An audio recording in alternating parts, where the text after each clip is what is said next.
Hello to all of our viewers. We are wishing you a very Merry Christmas and a Happy New Year. And we hope you enjoyed these classic episodes we are re-releasing during this holiday season while we're all spending time with our families. Blessings and love from Melody and Dunnigan Kaiser to you.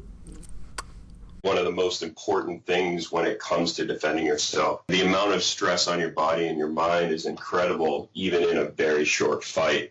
And if your body's not conditioned to reach that red line and stay there and be able to function there well, you will, regardless of the skills you have, fall apart when it comes to an actual conflict. That's one of the reasons when you look at Navy SEALs, we are always exceptionally fit. As a responsible person with growing concerns for your privacy and personal liberty, you want to know where we're headed and what you can do about it.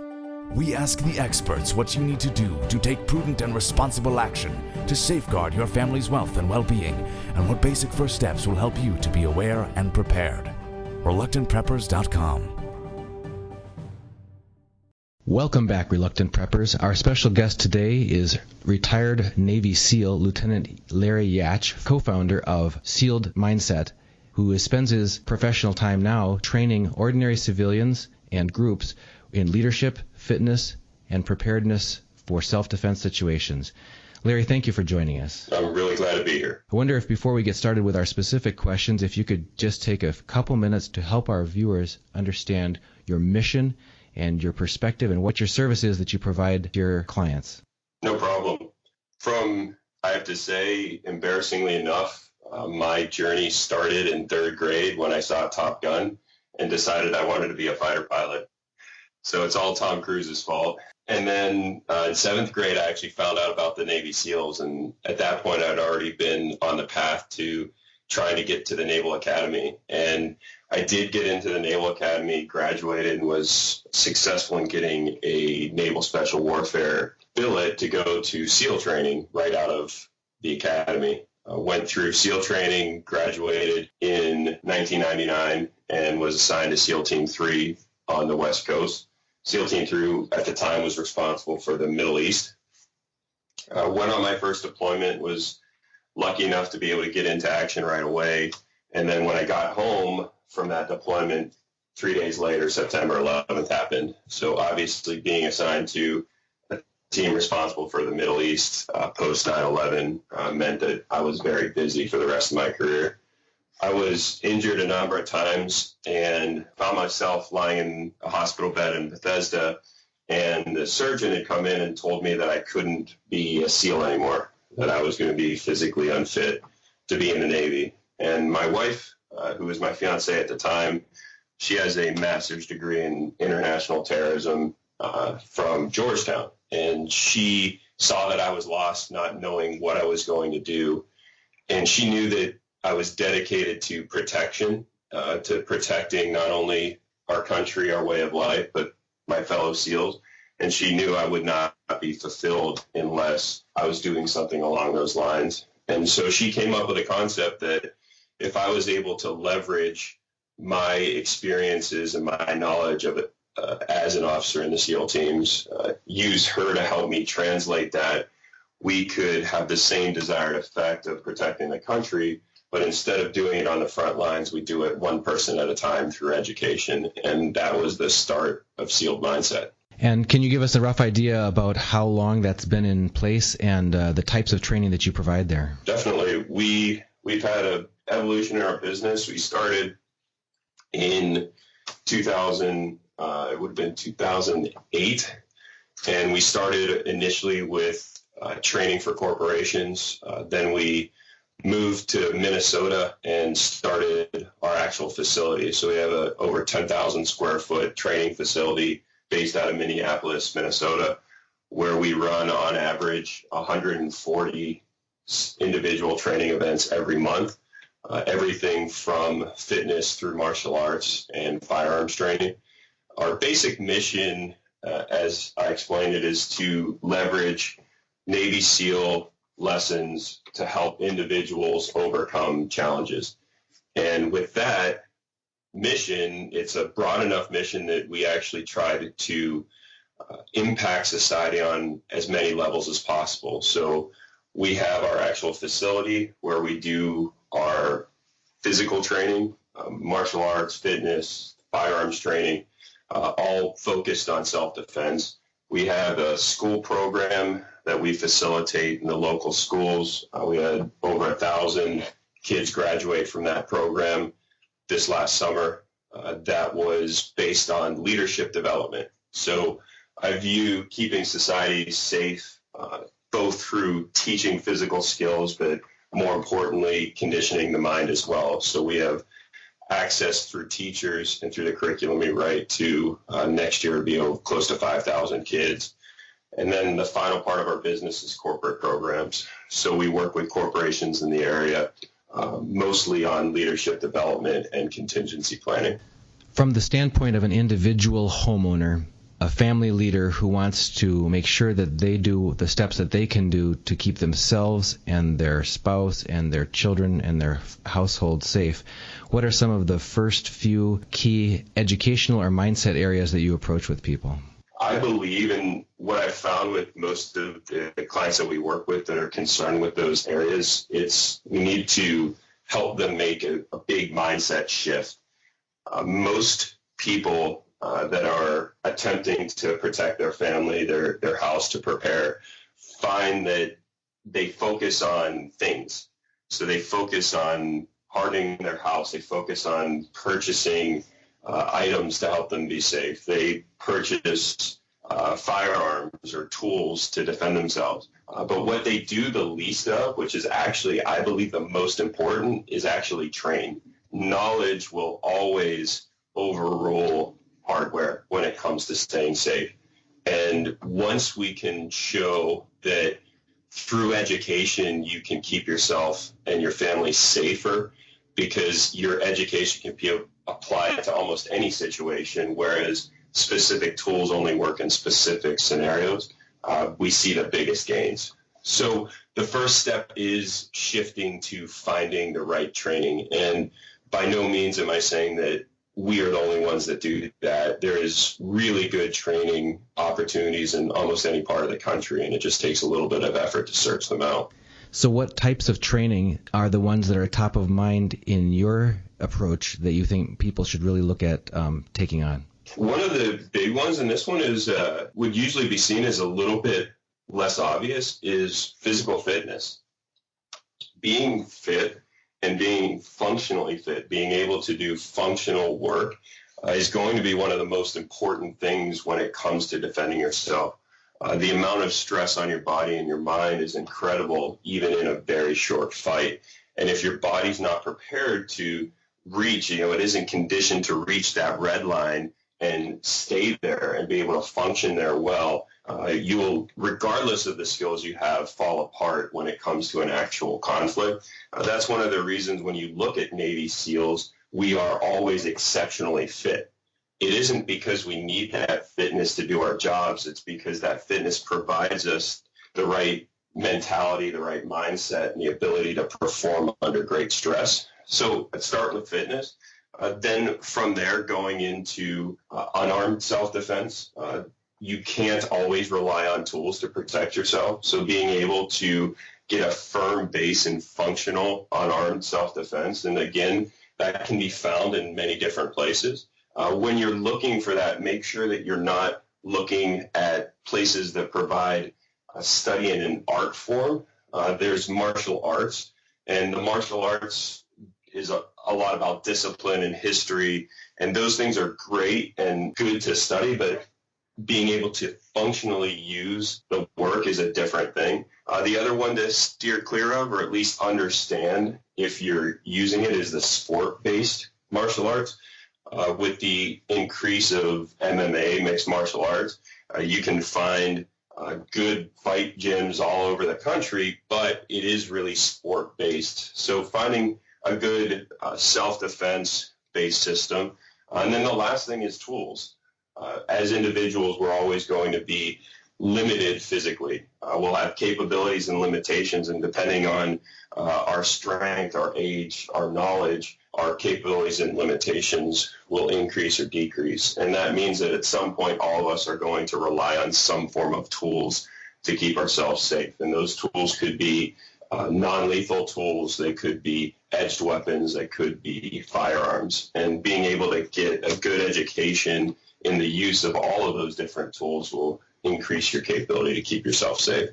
So I guess we'll circle back if we have time at the end on some specific pointers on each of those categories. You did a nice outline there of physical fitness, unarmed self-defense, and then use of tools. I'd like to jump into a few of our viewers' questions. We've invited our viewers to submit specific questions that they wanted us to address with you, and so I'd like to touch on a few of those. You have to take into account your individual situation, the number of weapons that you have, the layout of your house, where you spend the most time in your house, the threat profile that you're living against. If you live in a nice suburb with very low crime rates, there's a low chance of it being viciously attacked. If we live in a society that's broken down with roving bands of outlaws, that's a whole different story. As a responsible person with growing concerns for your privacy and personal liberty, you want to know where we're headed and what you can do about it. We ask the experts what you need to do to take prudent and responsible action to safeguard your family's wealth and well-being, and what basic first steps will help you to be aware and prepared. ReluctantPreppers.com. I'd like to jump into a few of our viewers' questions. We've invited our viewers to submit specific questions that they wanted us to address with you, and so I'd like to touch on a few of those. One of them is related to unarmed self-defense. This comes from Josiah J., who asks, what is your best recommendation and technique for how to reduce the risk of an unarmed attacker rushing at you? If you already do have someone who is attacking you, who is rushing at you, what are the steps you should take to reduce the risk to yourself or your family? Okay. The question being, what should you do if you have an attacker rushing at you? The biggest thing is going to be distance. So the distance at which the attacker is going to determine your course of action. And what I mean by that, and this is a very important point, in the middle of a fight, your ability to make decisions is physiologically restricted due to the adrenaline dump. So you have to do what we call create a conditioned response. What a conditioned response is a stimulus, a physical or visual stimulus that automatically connects to a physical action. One of the questions that I received often as a SEAL is, what is it like to be in combat? And what I've said is the most relaxed I've ever been, the biggest sense of calm has always been in the worst conflict. And the reason being is I can turn my brain off when I'm in that type of a conflict because I'm relying completely on the stimulus response, the conditioned responses that have been programmed into me. I don't have to make a decision. And that's why it ties back to training. So what you're going to do is tie specific reactions to different distances of an attacker. If an attacker is within 6 feet, so that's about double arm distance away, and they're rushing towards you, the best thing to do, and this is counterintuitive, that's why it has to be trained, is to close the distance. So you want to rush towards them, not away. If someone is 6 feet away and they rush towards you and you start backing up, they're always going to win that foot race. Someone rushing forward is always going to win someone rushing backwards. So by closing the distance, you're going to surprise them and turn their offensive action into a defensive action. You want to put them into that overstimulated state where they're planning their ability to come up with new plans of action go away. We teach a retention shooting position where the offhand, so the hand that isn't the primary hand on the firearm, on the pistol, goes up behind the head. So you would take, I'm a right-handed person, I take the palm of my left hand, thumb down, and put it on the back of my head with my arm along the side of my head, elbow pointing forward. That protects my head and actually gives me a good charging point. You can think of it like a rhino's horn on the front of your head where your elbow is. I drive that right into the throat or the chest or the chin of the attacker while drawing one-handed with my right hand, slightly rotating the gun, keeping the butt of the pistol against my ribs. And what that does is keep it back and away, enabling me to retain it, allowing me also to shoot accurately at what we would call contact distances. So very, very close. So if I'm driving forward, driving my left elbow into the chest, neck, or throat, chin of the bad guy, and I've got my right hand pistol drawn, butt of the pistol on the my ribs, that allows me to shoot and keep them off balance by driving forward. So that's one of the examples of a technique that we would teach for someone who is getting rushed within 6 feet if they were armed. At a much greater distance, if someone is a greater distance, what's your strategy change? So if they're over 21 feet away, 20 feet away, what you're going to do is, and again, depending on if you're armed or unarmed, makes a big difference. I'm making the assumption that they're armed with a pistol.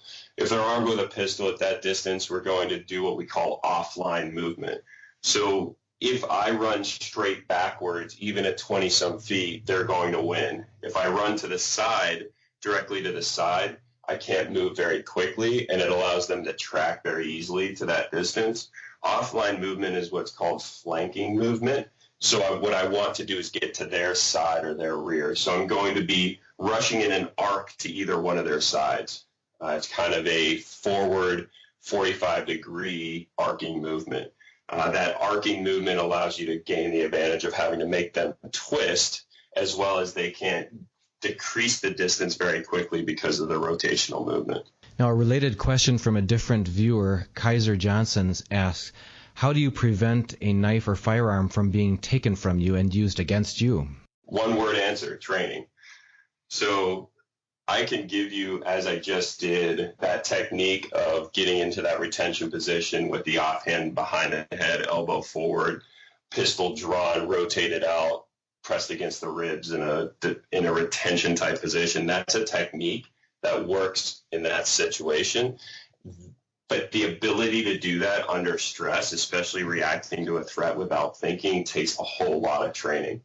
When it comes to edged weapons, and this is another somewhat counterintuitive point, to me, if we're within about 12 feet, someone with a knife is scarier than someone with a gun. The reason being is when it comes to a firearm, I have to, in a split second in time, get a less than 1/3 of an inch piece of metal traveling at supersonic speeds onto a body. That's hard, right? You've got a moving target, you've got the gun that you have to aim, you have to pull the trigger at just the right time, you have to make sure that all the fundamentals of shooting are in place, that the round actually goes where you're aiming. When it comes to a knife, all I have to do is touch you with any part of the edge of that knife, and I'm going to cut you. And so when you're in close, a knife is actually much more dangerous, in my view, than a firearm. When you look at long guns, rifles or shotguns, it's even more the case, because by having the longer weapon, it creates more opportunities for me to either make sure that the gun is not pointed at me as the person being pointed at, or to take it away from you because of the use of leverage. So when you get into a close situation and you're dealing with a knife, that is some of the highest level training that is necessary to be good at that. And even if you do, there's a very good chance you're going to get cut anyway. So I look at a knife as a critical self-defense tool, but I also look at it as a tool that's going to take the most time to perfect. When it comes to actual technique that works, if you're carrying a knife, what we teach is a figure 8 pattern. So if you're making this figure 8 pattern in front of you with the edge of the blade, you can think of it as taking a lawnmower and picking it up and pointing the rotating blades at the bad guy. You want to create this wall of edged metal going back and forth so that anything that comes within striking distance of that gets cut. And that presents a very hard target for the bad guy. Still on the topic of tools, another viewer, Philip Saunders, asks, how many loaded weapons should you keep in a house or in a particular room? Again, I'll give you another simple one-word answer, enough. And that's going to vary, right? So with that being said, you have to take into account your individual situation, the number of weapons that you have, the layout of your house, where you spend the most time in your house, the threat profile that you're living against. If you live in a nice suburb with very low crime rates, there's a low chance of it being viciously attacked. If we live in a society that's broken down with roving bands of outlaws, that's a whole different story. In general, what we teach people is that wherever you spend large sections of time, it's good to have access to a firearm in a way that is secure. So I don't suggest leaving pistols in every drawer around the house, because then you run the risk of someone who is untrained gaining access to that gun and having a negligent discharge. So having a safe, quick access safe mounted at various positions within the house, in the living room, in your bedroom, maybe in the kitchen, that's good. And again, the answer being enough is enough that you feel comfortable, that you don't have to live with unnecessary fear. What I do is I carry my firearm with me any minute that I'm awake, and I can legally do it. So when I'm at home, I have my pistol on my hip. When I go to bed, I have a shotgun and a quick access safe next to my bed. So I only have one mounted gun in my house because I'm carrying one the rest of the times. So for me, that works. For others, they like to have multiple guns in safes in major areas of their house. The general philosophy for what to do if someone attacks your house is going to be a 5-step process. First step is to gain and ready your defensive tool.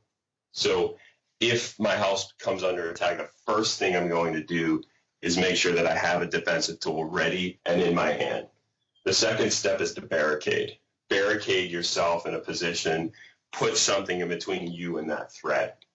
Being able to have the ability to barricade, and what I mean by that is being able to even just lock a door.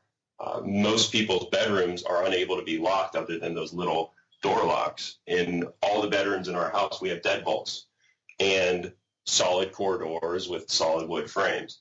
Being able to do that allows us to hardpoint relatively easy in our house and give us more time to defend ourselves. After barricade, it's deter. So we want the person that's in our house to know that we have the capability to cause them harm and that we want them very clear directions to leave. So we start yelling out after readying our weapon, barricading, get out of my house, I'm armed, the police are on their way. We yell that repeatedly so that they have no question as to what we want and that we have the ability to cause them harm. The fourth step is to, if you're not under direct attack, meaning they're pounding through your barricaded door, is to call the police. Being able to get the resources to come as quickly as possible. We know that the average response time is 12 minutes, so it's up to us to defend ourselves and the police to clean up the mess, but we still want to get that ball rolling as quickly as possible. Then the last step, the fifth step, is to escape or defend yourself. So in any room in our house that we have the ability to barricade, we also have the ability to escape. So in the second and third floor rooms, we have ladders that we can put out so we can get out of the room, which is good for fire plans anyway. In our bedroom, we have a patio that allows us to jump down to a retaining wall and get out of the house. So we're always going to want to escape before we fight. And with that, we have high-power tactical flashlights in all the houses to be able to clear that outside space. So we're going to make sure that the bad guys aren't waiting for us outside. If we can't escape and we're still confronted with a threat to our safety, at that point we defend ourselves. And that's where we would use our firearm skills to defend ourselves from any threat to our safety or family safety. On that same topic about having firearm skills, what ages do you consider appropriate for family members to be trained in firearms? To me, that's completely up to the parents. They're going to be the best judge at the maturity level and coordination of their kids. I've seen teenagers that parents assessed as not ready to be around firearms, and I've seen four-year-old shooting and being very good at it. So for me personally, I started shooting at 5 years old, and I've shot my entire life, and it's been a huge part of my life.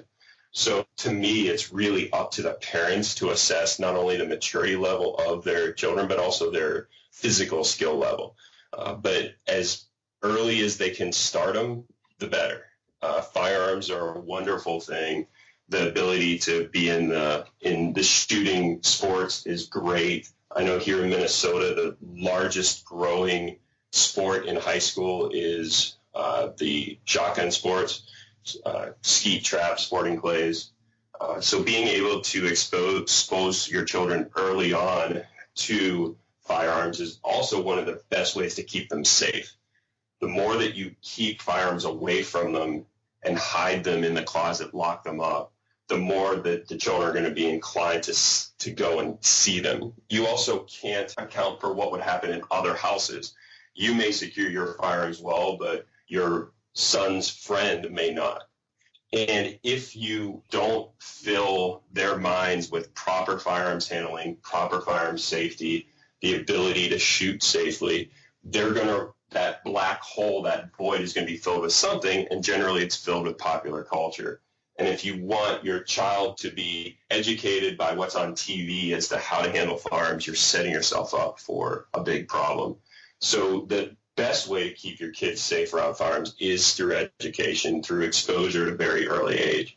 What was interesting was my father is a Marine, and he had a very interesting way to educate me around firearms. I had access from 5 years old. I knew where all the guns were, where the keys were, where the ammunition was.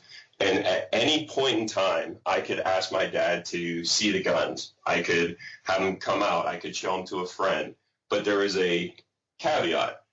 If anyone touched the gun, they had to be cleaned, which means I had to clean them. So I had to take them all apart, clean them all, even if they hadn't been shot.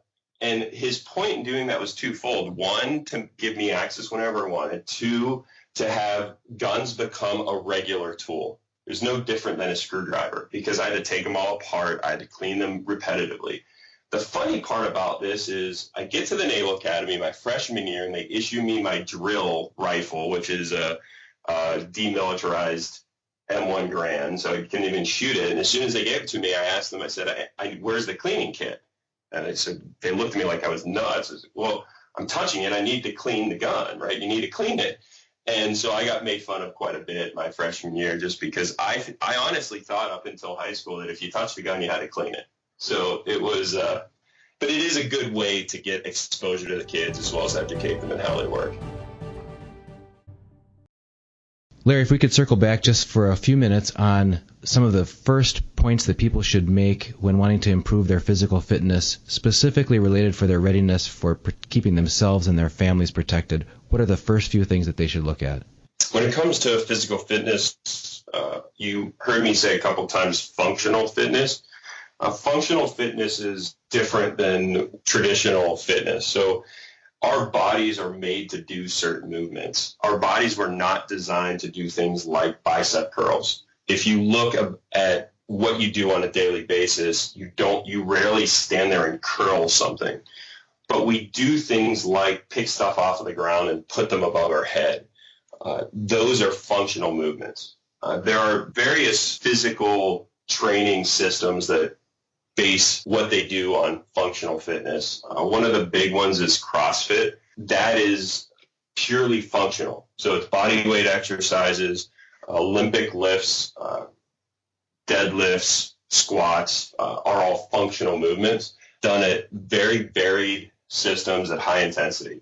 So being able to do a workout system that bases itself on functional fitness, functional movements is going to be one of the most useful things. And that's why you see our military, police, firefighters are so big into these type of systems and CrossFit and things of that nature, because it helps them with their jobs on a daily basis. For your average person, the same thing is true. Being able to get yourself ready to do high intensity work over varied times and very varied modalities prepares you for anything that could come your way. And on the topic you mentioned of unarmed self-defense, again, you used the word functional, which I think you meant also, some people refer to it as practical self-defense. So rather than just an art form or a sport form, are there some specific names of forms or types of training that people can look for in their local area if they want to make sure that the self-defense training that they're getting is going to be practical and functional? There's a lot out there, and I guess the easier way to go about it, because I say Krav Maga, that may be good where I am, but you could go to a place where they don't do it well. So as opposed to me telling you, hey, go through this style or this style, the better way to approach it, and the way that I approach it, is all about the mindset that you bring. If you bring a mindset that you're going to take the most useful parts of these different arts, these different systems, and apply them to your specific build, your specific setup, your specific capabilities and limitations, it's going to be useful. So I look at it more as being able to have a little bit of knowledge in a broad spectrum of skills, as opposed to being a black belt in one skill. So being able to go to the different martial arts in your area, spend a number of months learning their fundamentals, will help start to provide a base of knowledge for you. What you'll see, and it's the same thing I've seen over years and years of studying this stuff, is that you start to pull some fundamental knowledge, some things that transcend different domains that work no matter what. And being able to identify those and keep those as your core system or your core knowledge is going to be the most useful. I wish I could tell you if you go to X style, it's going to be great. But there's such a variety in instruction and in curriculum from school to school, it's really hard for me to suggest one over another. And on that final point you made under training was about tools, non-lethal, edged tools, and firearms. Could you just briefly touch on one or two key tools in each of those categories that you think that people should look at seriously gaining skills in? For sure. In my view, the best non-lethal tool you can have is an extremely high-powered tactical flashlight. Surefire are the ones that we sell. They're one of the brand standards. There's hundreds of brands outside of that work. But what we're talking about when we talk about a tactical flashlight is a small profile. So a small flashlight, think of it kind of two rolls a quarter size. No, we're not talking the huge mag light one. Extremely high power. Flashlights are judged by lumen, the amount of lumens that they project. 500 lumen or more is the level we're talking about. That level of light produces a physiological response when you shine it at someone. And you can use a flashlight not only to identify at a distance, you can use it to deter, and you can use it as a striking tool as well. So having one with a knurled edge bezel so that you can use it as a basic striking tool works really well. The Surefire E2D is one of the ones that we sell. It's an expensive one, but when I look at buying a tool that I'm going to rely my life on, I'm going to spend good money on it. I'm not buying a cheap one. If you're spending less than $50 on a tactical flashlight, you're not buying a good flashlight. I've gotten over and over again, clients will say, hey, I found 3 flashlights for $12 at Costco. Those are not good flashlights, regardless of what the package says. When it comes to edged weapons, the best edged weapons out there by far are Emerson knives. Ernie Emerson has been making edged weapons for the SEALs for over 20 years. They are the quickest opening folding knife in the world due to the weight feature. There's a feature on the top of the blades in the folding knives that catch the edge of the pocket. So as you pull the knife from your pocket, the knife opens. It's quicker than any switchblade. The designs he makes are truly tactical knives, meaning they're used as tools as well as fighting tools. So I can't suggest those knives anymore. Emerson knives, and you can go to emersonKnives.com to check them out.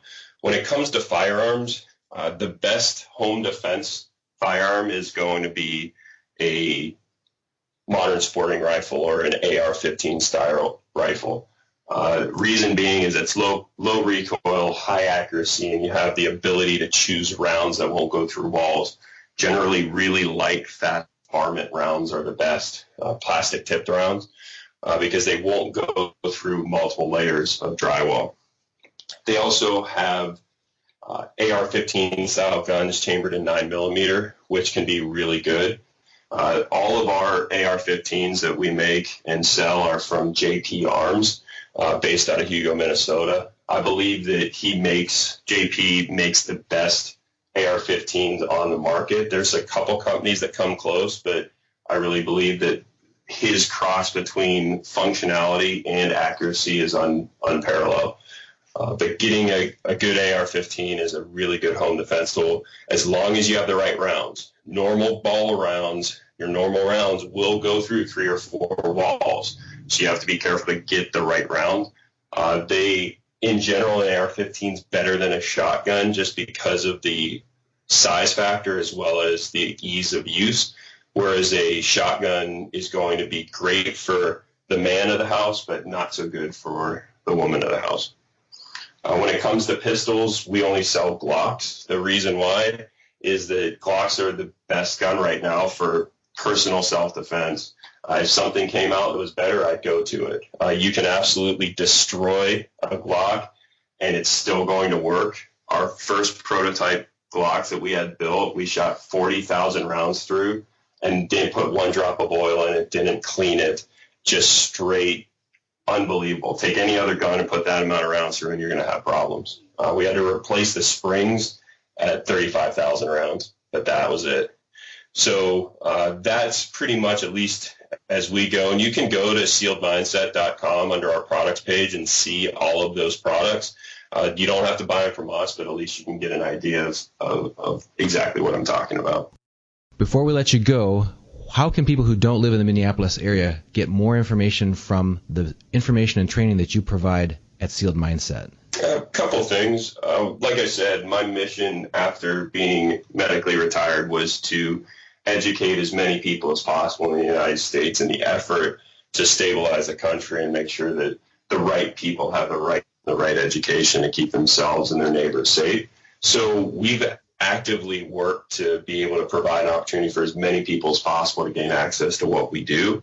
If you're not in the Minneapolis area, there's 2 main ways to gain access to what we do. We're about to launch a video training series for handgun fundamentals. So everything that you need to know to safely carry and use a pistol. That video series will be out soon. I'll be in contact with you to make sure that your viewers have access to that. The second thing that they can do right away is we've developed a virtual training system. So we can actually do private firearms training via the web. As long as you have some knowledge around how video calls work. So if you've ever used Skype or Google Hangouts or any of those chat rooms, we have a technology that allows us to teach one-on-one private firearms lessons through the web. So if you have a webcam, semi-fast, kind of normal high-speed internet connection, and some information or at least some experience on how to use Skype and things of that nature, we have a system to be able to train anyone in anything that they would like, pistol, carbine, shotgun.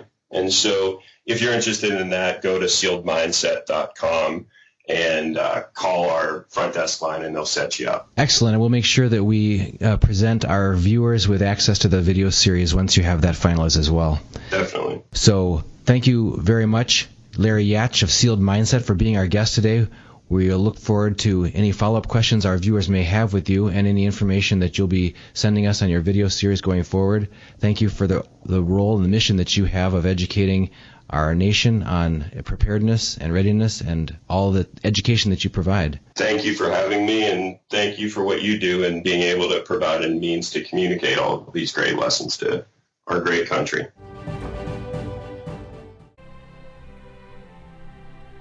They say the stock market crashed today.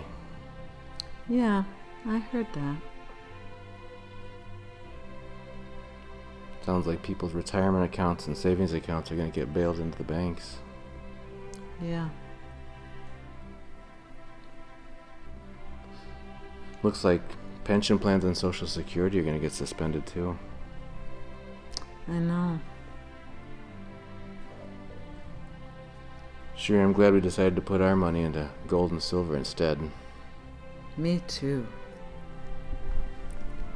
Get your gold and silver and support this channel at goldsilver.com/?AFF=RP.